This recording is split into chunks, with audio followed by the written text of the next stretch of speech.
एकदा एक पॅरेंट्स माझ्याकडे असं आलं, हं. की माझी मुलगी आहे, हं.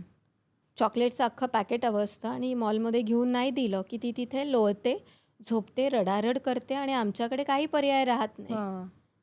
आणि त्या दिवशी लिटरली ते पॅकेट घेऊन आले होते दाखवायला.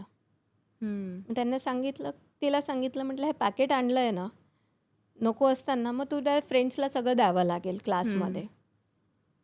आणि मग त्यांना सांगितलं, की तुम्ही शांतपणे पुढच्या वेळी एक करा, फक्त 1-2दाच करावं लागेल. रडायला लागलं, रडू द्यायचं. कारण हा युनिव्हर्सल आहे, प्रत्येक हं. पॅरेंट्सला फेस करावं लागतं. हं.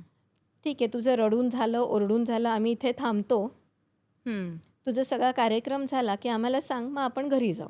हं. हे तुला नाही मिळणार म्हणजे नाही मिळणार. पण तेच आरडाओरडा न करता हं. शांतपणे सांगतो, हं. तेव्हा ते मुलांना लक्षात येतं, की आता पर्याय नाही आहे आपल्याकडे. हं.